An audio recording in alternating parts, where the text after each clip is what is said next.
8th Congressional District, Paige Cognetti. Thanks so much for joining me. Thank you, Brian. So first and foremost, I need to put your latest ad right here on the screen because it was one of the best ads that I've ever seen. If the folks who are watching and listening right now haven't yet seen it, trust me, you'll want to watch this.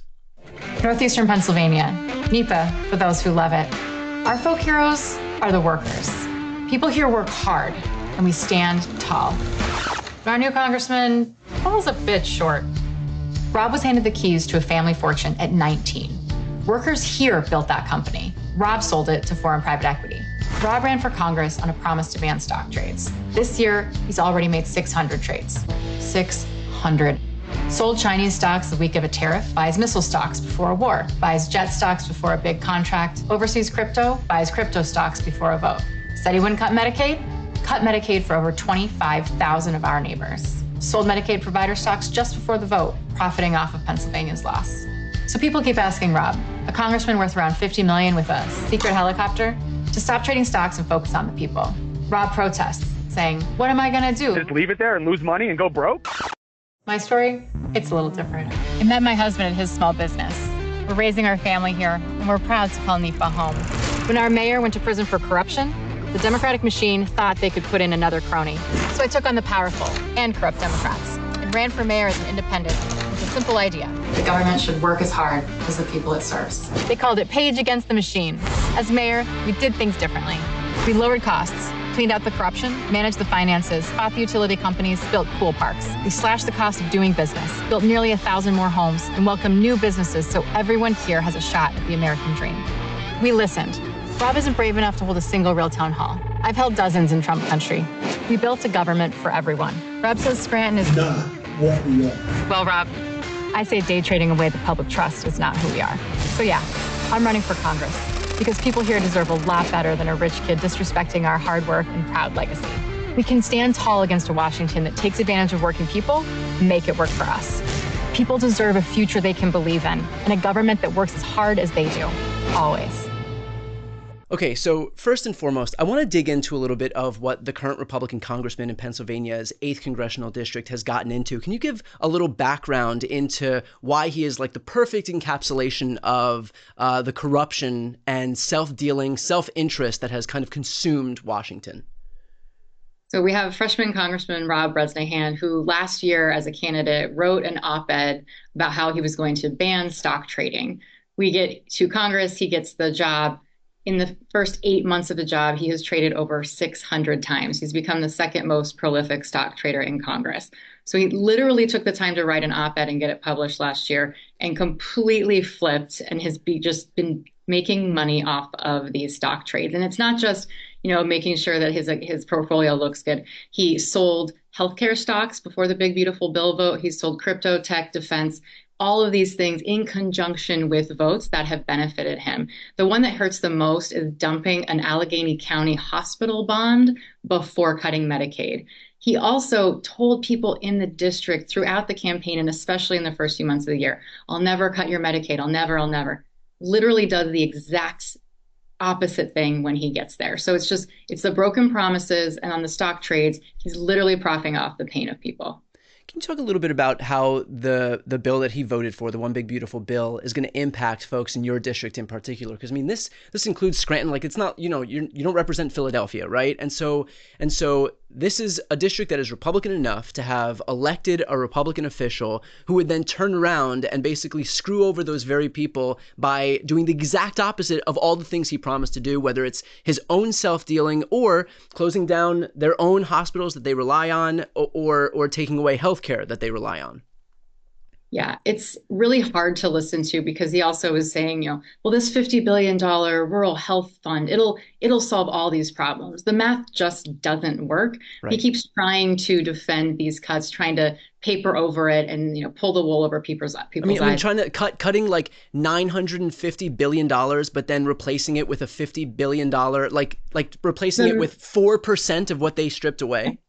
The math just isn't there. Here in Scranton, we are already facing an unrelated hospital closure. Just, the pure private takeover of healthcare over the last 30 years in our country has come home to roost. We're already suffering for this. It is going to get worse very, very quickly. I had a conversation with somebody I know in Scranton just this morning that her grandchild who has a home health aide, that home health aide is already canceled. And her daughter has to leave her job to go home and take care of that child. Yeah. So their entire economic and their financial picture of that family is already completely on its head. They don't know what they're going to do. And this is already having an impact. Don't let people tell you, oh, it's coming in 2027. No, these cuts are going to hurt now. I don't want them to, but as we go into 2026, we need people to understand how bad this is going to be, and that Medicaid cuts for a family don't just impact that family. That means longer wait times at the ERs that are already packed. That means rural hospitals that can't stay open, so a city hospital is packed. That means EMS that doesn't get paid enough to stay afloat, and those EMS, those ambulances aren't coming. We already have a crisis like that. These are going to be real impacts now, not in the future. And this guy, not only did he vote for the big, beautiful bill, he profited off of it, voting over 600 times in these first few months that he's been in office. How are you thinking about your campaign in the context of the generational change that is very desperately needed on the left? I came into office as the Paige against the machine. That's what we called my candidacy in 2019, and we continue to call it that. I ran as an independent originally. The mayor had gone away for extortion and bribery. He went to federal prison. A long line, unfortunately, of northeastern Pennsylvania politicians who have gone away for corruption. The Democratic Party here, no friends of mine. They tried to just run another crony. I ran as an independent against them. I beat them in 2019. Beat them again in 21. They ran a city party chair against me in May, beat him handily. So we continue to fight that old corrupt machine. People want that change. They want leaders they can trust and believe in. That has not been the case here. I've been willing to take people on. It hasn't been easy. We've said no to powerful people. We're going to continue to do it. I think that the generational change that is coming is reform-minded, willing to stand up, not just sitting down and letting the old systems, lead the day. We have a lot of great candidates out there that are willing to step up in this moment, and I'm grateful to be one of them. With the folks that you've spoken with, obviously, politics has been a little bit upended in terms of the usual coalitions. The 2024 election cycle saw groups in every demographic, every geographic region all move to the right. I'm not sure that those folks who've moved to the right are necessarily calcified in their positions in the same way that the majority of Americans are. Like, there is still a slice of people that can go either way. How have your conversations with those folks informed kind of your view of the broader electorate, and whether somebody like you can run a campaign that's viable, as we've seen a lot of Republicans kind of grab up a lot of votes that had previously gone to Democrats? I think people want a fighter. They want to know that somebody is there fighting for them. Here in Scranton, we've taken on the public utility companies. We've taken on these, old party bosses that have, just let corruption happen for years and years and years. We were still taking cash payments at the city. You can imagine how that was going. Yeah. There's a long line of things that we've done, and that fighting spirit is something that we're going to take. I think that folks that voted for Trump in 2024, they see a fighting spirit in him. I don't think they necessarily connect the dots to the policy proposals. Right, to who he's fighting for. Exactly. And then who he's going to put in these positions, who he's going to put in his cabinet. So that fighting spirit has actual receipts in our case here in the northeastern Pennsylvania, here in Scranton. I can show nearly a decade of fighting for people and building a government that actually works, and a government that works for everyone. I think people know that here. They're going to vote for me, whether they're Republican, Democrat, or independent. I have a lot of cross-partisan support here in Scranton. Folks that vote for Trump that have a Paige Cognetti sign in their yard for mayor. So I know this can happen as long as we are very clear about who we are fighting for, and we show that we are absolutely real about it, unlike this Bresnahan guy who comes up to Scranton and Wilkes-Barre throughout the district. Oh, no, I'm not going to cut Medicaid. Yeah. And then goes down to DC and does it and pretends that this is like the time of horses and buggies and we'll never find out. Yeah. I'm curious in your conversations with folks, I'm always curious to hear what it's been like on the ground when you've encountered folks who might have, voted for Trump or registered independents, whatever it may be. What are some of those interactions like with you? We have a lot of support from independents, certainly, and also from folks that vote for Trump. They see the results of what we've done in the city, not just people that live in Scranton. Scranton is the biggest city in the district. So people come here for holiday celebrations. They come to stay at the hotels for weddings, for festivals. They see the growth. They see that the city is safer. They see that it's safer to walk around because the traffic is calmer. They see the great parks that we've built. We've done all these cool things in parks. They really see that the city is thriving. That's the reputation of Scranton over these years. And so they want to vote for results. And if they see somebody who's getting results and they see somebody who's honest with them and doesn't just give them lines, that there is a case there for them to trust that person. And we know with local elections, and that includes Congress in my view, when it is somebody that you have met, it is somebody that your sister or your spouse or your kid has met and can come home and say, oh, I met her. I really liked her. That makes such a big difference. And that's the opportunity we have at the local level. And that's why local elections, I think, are so important now in the midterms as we head into next year and when so much is on the line. What is the issue or issues that you're especially passionate about? Like, we've got folks near me in California who, go to Congress and their focus is on climate. I'm curious what moves you and what's really fueling your campaign. So I worked for the Auditor General after I was on the school board. We wanted to cut waste, fraud, and abuse. I started out on the school district pieces because I'd been on the school board, looking at travel, for example. Some of the superintendents in the state fly in first class and staying at the Ritz on the taxpayer dime when school boards are having to cut the arts, right? Things like that.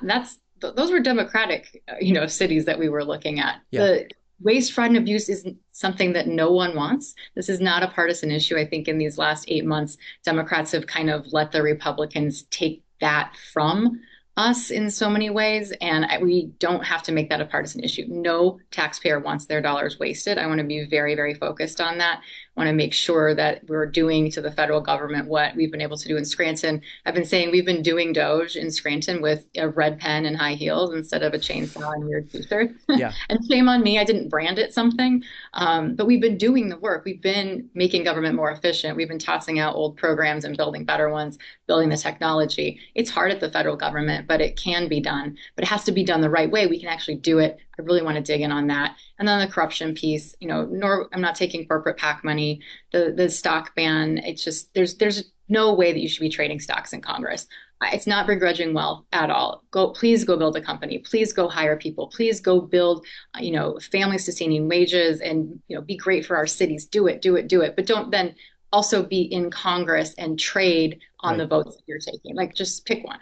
Can I have your general reaction to what we did see with that effort that you've been championing for so long with Doge, which, was promised, I think, in a certain way and ultimately was carried out in a way that would derive maximum benefit for Elon Musk? I mean, a lot of the agencies that he went after were directly either imposing fines on, regulating, or whatever it may be, had oversight onto his own companies or him personally. He went after the Consumer Financial Protection Bureau, which only exists to protect American consumers from predatory financial institutions, but would have had oversight into X's payment processor. Went after USAID, which was investigating his use of Starlink in Ukraine. And so kind of the way that this was put into practice was really just as a cudgel for Elon to wield to help himself. Right. And I think that's what the tragedy of that, right, is people want to trust. They want to actually trust in people and people in authority. They want to trust in institutions. They need institutions. But you have this Doge effort that is clearly, right, built for, very few people to benefit, and then throws out the baby completely with the bathwater on so many different agencies. I don't think it's, any secret that CFPB is not the favorite agency of many people who probably fund a lot of the campaigns of these folks. But you're throwing things out like USAID, which is, a tiny, tiny fraction of the US government budget. There's a lot of ways that we can reform the way the agencies work, reform the budgets in the agencies, but don't, blow our whole soft power as the United States of America across the world to do it. We don't have to do it that way. I'm worried about how long it will take to build back some of these things. But we can do it. We've got to try. We really have to try. And the consumer financial protection is a great piece, where I was at the Treasury Department when that was created. And it's so necessary. I mean, from student loans to junk fees here, in Scranton, we're dealing with utility costs. And as data centers proliferate around the country, people's utility costs are absolutely going to go up. People need these financial protections as much as they can possibly have them. You worry about, grandma getting a call from a scammer. It's the CFPB and agencies like that are going to help. So that's another piece I want to dig into. How can folks who are watching right now help your campaign? So we are at paige4pa.com. We're in the middle of, the first few days of our campaign, and we certainly need to make sure that we're raising enough money to be able to hit the ground running and make sure that this campaign is something that is as exciting as it should be. We have a great track record. We're going to have a lot of fun. I am excited to be representing Scranton and all of Northeastern Pennsylvania, be a fighter for Northeastern Pennsylvania. We really can do this. We're absolutely going to do this. It's a Trump plus 8.5.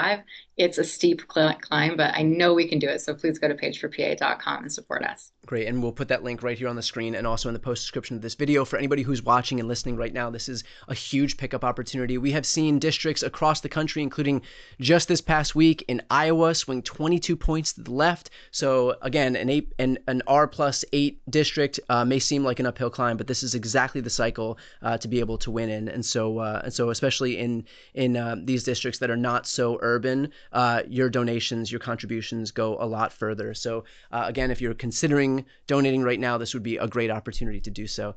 Paige, thank you so much for your time. Best of luck in the campaign trail. Thank you so much, Brian.